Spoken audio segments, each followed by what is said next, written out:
കുറേ കഷ്ടപ്പാടുകളും ബുദ്ധിമുട്ടുകളും ഒക്കെ പുതിയ വർഷത്തിൽ അവർക്കുണ്ടായേക്കാം. ആരോഗ്യ പ്രശ്നങ്ങൾ ഉണ്ടായേക്കാം. യാത്രയൊക്കെ ചെയ്യാൻ ആഗ്രഹിക്കുന്നവർക്ക്, ഇപ്പോൾ വിദേശത്തൊക്കെ പോകാനും ഒക്കെ ആഗ്രഹിക്കുന്നവർക്ക് അത് തൊഴിൽ തടസ്സങ്ങളും യാത്രാ തടസ്സങ്ങളും ഒക്കെ ഉണ്ടാക്കിയേക്കാം. എന്തെല്ലാം ദുരിതങ്ങളും പ്രശ്നങ്ങളും ഒക്കെ ഉണ്ടായാലും അവരുടെ ജീവിതത്തിൽ അപ്രതീക്ഷിതമായിട്ടുള്ള ഭാഗ്യങ്ങളും ഈ പുതുവർഷത്തിൽ ഉണ്ടാകുമെന്ന് പറയാം. പുതുവർഷ ഫലങ്ങൾ സാർ, ഈ ചിങ്ങം ഒന്ന് തുടങ്ങുകയാണല്ലോ. എല്ലാവർക്കും അതിയായ ആഗ്രഹമാണ് അവരുടെ നക്ഷത്രഫലം, അവരുടെ രാശിഫലം അറിയാന്നുള്ളത്. എന്തായിരിക്കും ഈ വരുന്ന പുതുവർഷത്തിലെ രാശിയുടെ ഫലങ്ങൾ? പുതുവർഷത്തിൽ ചിങ്ങം 1 മുതൽ 1200 ആണ്ട് തുടങ്ങിയാണ്. ചിങ്ങം 1 മുതൽ അതൊരു വലിയ പ്രതീക്ഷയോടെ ആയിരിക്കും എല്ലാവരും പുതുവർഷത്തെ കാണുക. പൊതുവെ പുതുവർഷത്തിൽ പ്രധാന ഗ്രഹങ്ങളൊന്നും തന്നെ രാശി മാറുന്നില്ല എന്നൊരു പ്രത്യേകത ഈ ഒരു വർഷത്തിലുണ്ട്. ശനിയും വ്യാഴവും. എന്നാൽ വ്യാഴം 2025 മെയ് മാസത്തോടു കൂടി മാറുന്നുണ്ട്. അത് മാറി മിഥുനൻ രാശിയിലേക്ക് മാറുന്നുണ്ട്. ശനിയും രാഹുകേതുക്കളുമൊക്കെ പുതുവർഷത്തിൽ ഏതാണ്ട് ഒരേ സ്ഥാനത്ത് തന്നെ നിൽക്കുന്ന ഒരവസ്ഥയിലേക്കായിരിക്കും വരുന്നത്. എന്നിരുന്നാലും പുതുവർഷത്തിൽ നമുക്ക് മേടക്കൂറുകാരെ സംബന്ധിച്ച് അതിഗംഭീരമായിട്ടുള്ള സമയമായിരിക്കുമെന്ന് ഉറപ്പിച്ചു പറയാം. ശനി 11ാം ഭാവത്തിലും രാഹു 12ാം ഭാവത്തിലും വ്യാഴം ജന്മരാശിയിൽ ജന്മത്തിൻ്റെ 2ാം ഭാവത്തിലും ഒക്കെ നിൽക്കുന്ന സമയമാണ്. ഏറ്റവും നല്ല സമയവും ഒരുപക്ഷെ മേടക്കൂറുകാർക്കാണ് എന്ന് പറയാം. മേടക്കൂറുകാരെ സംബന്ധിച്ച് അത് പ്രയോജനപ്പെടുത്താവുന്നതാണ്. അതേപോലെ തന്നെ ഇടവക്കൂറുകാർക്കും ഈ പുതുവർഷം വളരെ ഗംഭീരമായിട്ടുള്ളൊരു സമയമായിരിക്കും. വ്യാഴം ജന്മരാശിയിൽ നിൽക്കുകയാണ്. അതാത് സമയങ്ങളിൽ ശുക്രൻ അനുകൂലത്തിൽ വരുന്ന സമയങ്ങളിൽ അവർക്ക് വളരെയധികം നേട്ടങ്ങൾ ഉണ്ടാകും എന്ന് തന്നെ നമുക്ക് പ്രതീക്ഷിക്കാം. ഭാഗ്യാധിപനും കർമാധിപനുമായിട്ടുള്ള ശനി സ്വക്ഷേത്ര ബലവാനായിട്ട് വർഷം മുഴുവൻ പോവുകയാണ്. മിഥുനക്കൂറുകാരെ സംബന്ധിച്ച് വ്യാഴത്തിൻ്റെ 12ലെ സ്ഥിതിയും ശനിയുടെ 9ലെ സ്ഥിതിയുമൊക്കെ അല്പം തടസ്സങ്ങളും ജീവിതത്തിൽ പ്രയാസങ്ങളും ദുരിതങ്ങളും ഒക്കെ കൊടുത്തേക്കാം. എന്നിരുന്നാലും വർഷത്തിൻ്റെ അവസാനമാകുമ്പോഴത്തേനും അതെല്ലാം തിരിച്ച് അവർക്ക് ജീവിതത്തിലേക്ക് സന്തോഷവും സമാധാനവും നേട്ടങ്ങളും ഒക്കെ നേടിയെടുക്കാനുള്ള സാഹചര്യവും ഉണ്ടാകും. അതിനുശേഷം നമുക്ക് കർക്കിടകക്കൂറുകാരുടെ കാര്യം നോക്കുകയാണെങ്കിൽ കർക്കിടകക്കൂറുകാരെ സംബന്ധിച്ച് അഷ്ടമ ശനിയാണ്. രാഹു 9ലാണ്, വ്യാഴം 11ലാണ്. വ്യാഴത്തിൻ്റെ ആനുകൂല്യം മാത്രം മതി കർക്കിടകക്കൂറുകാരെ സംബന്ധിച്ച് അഷ്ടമ ശനിയുടെ ദുരിതങ്ങളും മറ്റെല്ലാ പ്രയാസങ്ങളും ഇല്ലാതാക്കാനായിട്ട്.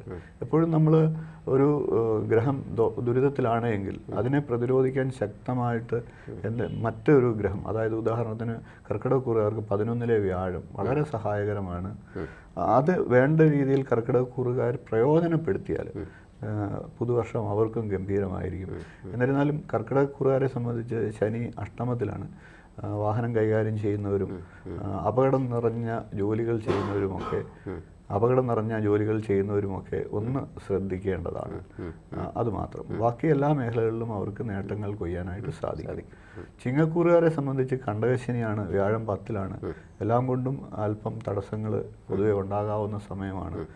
എന്നിരുന്നാലും വ്യാഴത്തിൻ്റെ 2ാം ഭാവത്തിലേക്കുള്ള ദൃഷ്ടി അവർക്ക് സാമ്പത്തികമായിട്ട് പ്രയാസങ്ങളൊന്നും കൊടുക്കില്ല എന്ന് തന്നെ നമുക്ക് ഉറപ്പിക്കാം.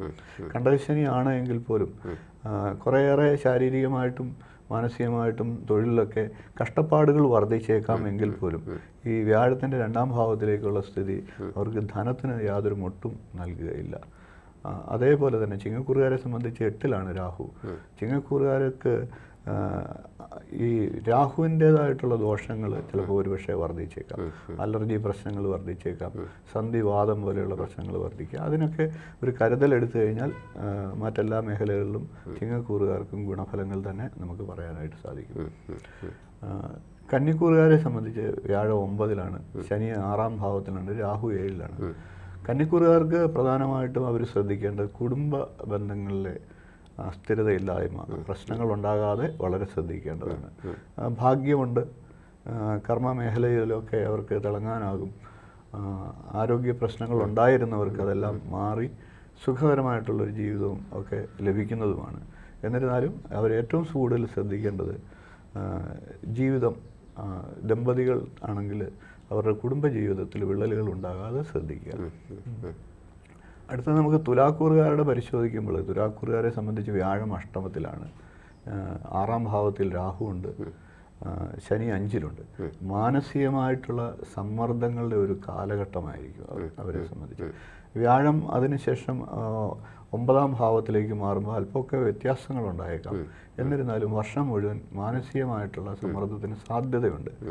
അത് അവർ എങ്ങനെ ഈ ഒരു പുതുവർഷത്തിൽ അതിനെ നേരിടുന്നു എന്നതിനനുസരിച്ച് അവരുടെ ജീവിതത്തിൽ നമുക്ക് വിജയം പറയാൻ പറ്റും. പൊതുവെ പറയുകയാണെങ്കിൽ 5-ലെ ശനി മാനസിക സമ്മർദ്ദം ഉണ്ടാക്കും എന്നുള്ളതല്ലാതെ അത് കർമ്മ മേഖലയിലൊക്കെ നല്ല രീതിയിൽ പ്രതിഫലിക്കുകയും ചെയ്യും. ശനിയുടെ ദൃഷ്ടി 7-ാം ഭാവത്തിലേക്കുണ്ടാകും, 7-ലേക്കുണ്ട്, 11-ാം ഭാവത്തിലേക്കുണ്ട്. ശനി തുലാക്കൂറുകാരെ സംബന്ധിച്ച് 4-ഉം 5-ഉം ഭാവാധിപനാണ്. കേന്ദ്ര ത്രികോണ ആധിപത്യമുള്ള ഗ്രഹമാണ്. അത് അതിന് യോഗകാരകത്വം എന്ന് പറയും. അപ്പോൾ യോഗകാരകത്വമുള്ള ഗ്രഹം ലാഭസ്ഥാനത്തേക്ക് നോക്കുമ്പോൾ ഈ പ്രയാസങ്ങളെയും പ്രശ്നങ്ങളെയും ഒക്കെ അവർ തരണം ചെയ്ത് അതിനെ നേരിട്ട് അവർക്ക് വിജയിക്കാനാകുമെങ്കിൽ അവരുടെ ജീവിതം വളരെ ഗംഭീരമായിരിക്കും. അങ്ങനെയാണ് നമുക്ക് പറയാം. അതേപോലെ തന്നെ വൃശ്ചികക്കൂറുകാർക്കും കണ്ടകശനിയാണ്. ശനി 3-ാം ഭാവാധിപനാണ്, 4-ാം ഭാവാധിപനാണ്. വ്യാഴം അവർക്ക് 7-ാം ഭാവത്തിൽ നിൽക്കുകയാണ്. അവരെ സംബന്ധിച്ച് ഗുണദോഷ സമ്മിശ്രമായിട്ടുള്ളൊരു സമയമാണ് എന്ന് തന്നെ പറയാം. വിദ്യാർത്ഥികളാണെങ്കിൽ രാഹു 5-ാം ഭാവത്തിലുണ്ട്. 5-ലെ രാഹു വിദ്യാഭ്യാസ കാര്യങ്ങളിൽ അല്പം മെല്ലപ്പോക്ക് അവർക്ക് ജീവിതത്തിൽ കൊടുത്തേക്കാം. അതൊക്കെ ഒന്ന് കരുതലെടുക്കുക എന്ന് മാത്രം. പൊതുവെ വൃശ്ചികക്കൂറുകാരെ സംബന്ധിച്ച് നമ്മളെങ്ങനെ ഈ അവസ്ഥയെ നേരിടുന്നു എന്നതിനെ അനുസരിച്ചിരിക്കും. വിദേശത്തൊക്കെ പോകാൻ തയ്യാറെടുക്കുന്ന വൃശ്ചികക്കൂറുകാരെ സംബന്ധിച്ച് അത് ചിലപ്പോൾ നല്ല അനുഭവങ്ങൾ നൽകും, നല്ല നേട്ടങ്ങളുണ്ടാകും. വിദേശത്ത് നല്ല ജോലി കിട്ടുക, ഇങ്ങനെയൊക്കെയുള്ള കാര്യങ്ങൾക്ക് അനുകൂലമാണ്. അതേപോലെ തന്നെ ചൊവ്വയുടെ സ്ഥിതിയും വർഷാരംഭത്തിൽ അനുകൂലമായതുകൊണ്ട് തന്നെ വൃശ്ചികക്കൂറുകാർക്ക് വിദ്യാർത്ഥികൾക്ക് പട്ടാളം, പോലീസ് പോലുള്ള അവസരങ്ങളൊക്കെ കിട്ടാനുള്ള സാഹചര്യങ്ങളും ഉണ്ട്. വൃശ്ചികക്കൂറുകാരെ സംബന്ധിച്ച് ഗുണദോഷ സമ്മിശ്രമാണ് എന്ന് പറയാം. അടുത്തത് ധനുക്കൂറാണ്. ധനുക്കൂറുകാരെ സംബന്ധിച്ച് ശനി 3-ാം ഭാവത്തിലാണ് ഇപ്പോൾ നിൽക്കുന്നത്. 2-ഉം 3-ഉം ഭാവാധിപനാണ്. അവരെ സംബന്ധിച്ച് സാമ്പത്തിക നഷ്ടം ഉണ്ടാകാതെ ശ്രദ്ധിക്കേണ്ടതാണ്. വ്യാഴം 6-ലാണ്. കടം കൊടുത്ത ഈ ലോൺ പോലെയുള്ള കാര്യങ്ങളൊക്കെ പരമാവധി ധനുക്കൂറുകാർ അടുത്തൊരു വർഷത്തേക്ക് ഒഴിവാക്കുക. അവരുടെ കർമ്മമേഖല പരിശോധിക്കുമ്പോൾ കന്നിരാശി 10-ാം ഭാവമായിട്ട് വരുമ്പോൾ വ്യാഴത്തിൻ്റെ ദൃഷ്ടി കന്നിരാശിയിലേക്കുണ്ട്, 10-ാം ഭാവത്തിലേക്ക്. അപ്പോൾ തൊഴിലിലൊക്കെ വളരെ മികച്ച അനുഭവങ്ങൾ അവർക്ക് കിട്ടും. തൊഴിലിലെ സ്ഥലം മാറ്റം, അനുകൂലമായിട്ടുള്ള സ്ഥലം മാറ്റം ആഗ്രഹിക്കുന്ന ധനുക്കൂറുകാരെ സംബന്ധിച്ച് അതിന് സാധ്യതയുണ്ട്. തൊഴിലിൽ പേരും പ്രശസ്തിയും പുരസ്കാരങ്ങളുമൊക്കെ കിട്ടും. കലാകാരന്മാരെ സംബന്ധിച്ചും ധനുക്കൂറുകാരായിട്ടുള്ള കലാകാരന്മാർക്ക് വളരെ ഗംഭീരമായിട്ടുള്ള സമയമാണ്. അപ്പം ശുക്രൻ്റെ രാശിയായിട്ടുള്ള ഇടവൻ രാശിയിൽ വ്യാഴം നിന്നുകൊണ്ട് അവരുടെ കർമ്മ മേഖലയിലേക്ക് വ്യാഴം ദൃഷ്ടി ചെയ്യുകയാണ്. അത് കലാകാരന്മാർക്ക്, ധനുക്കൂറുകാരായിട്ടുള്ളവർക്ക് വളരെ ഗംഭീരമായിട്ടുള്ളൊരു സമയത്തെ പുരസ്കാരങ്ങളൊക്കെ ലഭിക്കാനുള്ള സാഹചര്യങ്ങൾ ഉണ്ടാക്കും. അടുത്തത് മകരൻ രാശിയാണ്. ഈ മകരക്കൂറുകാരെ സംബന്ധിച്ച് ശനി ആണ് അവരുടെ രാശിയാധിപൻ. ശനി 2-ാം ഭാവത്തിൽ നിൽക്കുകയാണ്. സാമ്പത്തിക കാര്യങ്ങളിൽ ഒരു മെല്ലപ്പോക്കുണ്ടാകുമെങ്കിലും തീർച്ചയായിട്ടും അവർക്ക് സാമ്പത്തിക ഉയർച്ചയും ഉണ്ടാകും. എന്നിരുന്നാലും ചെലവുകളൊക്കെ ചെയ്യുന്നത് വളരെ ശ്രദ്ധിക്കുക. ചെലവുകളൊക്കെ ഒന്ന് ചുരുക്കാനായിട്ട് ശ്രദ്ധിക്കുക. വ്യാഴം മകരക്കൂറുകാരെ സംബന്ധിച്ച് 5-ാം ഭാവത്തിലാണ്. അവരുടെ സന്താനപ്രാപ്തിയൊക്കെ ആഗ്രഹിച്ചിരിക്കുന്ന മകരക്കൂറുകാരെ സംബന്ധിച്ച് അത് നേട്ടങ്ങൾ നൽകും. സന്താനങ്ങൾക്ക് ഉന്നത വിദ്യാഭ്യാസത്തിനൊക്കെ അവരാഗ്രഹിക്കുന്ന രീതിയിൽ ഉയർച്ചയൊക്കെ ഉണ്ടാകാനായിട്ട് സാധിക്കും. മകരക്കൂറുകാരെ സംബന്ധിച്ച് വ്യാഴം 12-ാം ഭാവാധിപനും 3-ാം ഭാവാധിപനുമാണ്. വ്യാഴം നിൽക്കുന്നത് 5-ാം ഭാവത്തിലാണ്. അത് മകരക്കൂറുകാർക്ക് ഒരു ഗുണദോഷ സമ്മിശ്രമായിട്ടുള്ള സമയമാണ് എന്ന് നമുക്ക് പറയാം. മകരക്കൂറുകാരെ സംബന്ധിച്ച് ഭാഗ്യസ്ഥാനത്ത് കേതു നിൽപ്പുണ്ട്. ഈ കേതു ഭാഗ്യത്തിന് അപ്രതീക്ഷിതമായിട്ടുള്ള ചില തടസ്സങ്ങളൊക്കെ വരുത്തിയേക്കാം. അപ്പോൾ ഗണപതി പ്രീതി വരുത്തുക നിർബന്ധമായിട്ടും. ഗുണദോഷ സമ്മിശ്രമാണ് എന്ന് തന്നെ നമുക്ക് പറയാനായിട്ട് സാധിക്കും. അടുത്ത കുംഭക്കൂറാണ്. കുംഭക്കൂറുകാരെ സംബന്ധിച്ച് ശനിയാണ് രാശിയാധിപൻ. ശനി 12-ാം ഭാവാധിപൻ കൂടിയാണ്. ഈ 12-ാം ഭാവാധിപൻ ജന്മരാശിയിലേക്ക് വരുമ്പോൾ വിദേശത്തൊക്കെ പോകാൻ ആഗ്രഹിക്കുന്നവർക്ക്, അത് വിദ്യാർത്ഥികളാണെങ്കിൽ പോലും പഠനത്തിനും ഉപരിപഠനത്തിനുമൊക്കെ പുതിയ അവരുടെ ആഗ്രഹത്തിനനുസരിച്ചുള്ള അവസരങ്ങൾ വന്നു ചേരും. രണ്ടാം ഭാവത്തിൽ രാഹു നിൽക്കുന്നത് സാമ്പത്തിക നഷ്ടങ്ങൾ ഉണ്ടാക്കാം, ചിലവുകളൊക്കെ ഒന്ന് ചുരുക്കേണ്ടതായിട്ടുണ്ട്. നാലാം ഭാവത്തിലാണ് വ്യാഴം നിൽക്കുന്നത്. നാലാം ഭാവത്തിൽ വ്യാഴം നിൽക്കുമ്പോൾ അവർക്ക് ജീവിതത്തിൽ എല്ലാവിധ സുഖ സൗകര്യങ്ങളും ലഭിക്കുമെന്ന് നമുക്ക് ഉറപ്പ് പറയാം. നാലാം ഭാവത്തിൽ വ്യാഴം നിന്നുകൊണ്ട് 10ാം ഭാവത്തിലേക്ക് ദൃഷ്ടി ചെയ്യുന്നുണ്ട്. അപ്പോൾ തൊഴിൽ മേഖലയിലും അവർക്ക് അനുകൂല സമയമാണ് എന്ന് തന്നെ നമുക്ക് പറയാം. കൂടുതൽ അവസരങ്ങൾ അവർക്ക് ലഭിക്കുകയും തൊഴിലിൽ നേട്ടങ്ങളൊക്കെ ഉണ്ടാവുകയും ചെയ്യും. കുംഭക്കൂറുകാരെ സംബന്ധിച്ച് വളരെ നല്ല സമയമാണ് എന്ന് തന്നെ പറയാം പുതുവർഷം. അതുപോലെ തന്നെ മീനക്കൂറുകാരെ സംബന്ധിച്ച് മീനക്കൂറിൻ്റെ അധിപനായിട്ടുള്ള വ്യാഴം 3ാം ഭാവത്തിലാണ് നിൽക്കുന്നത്.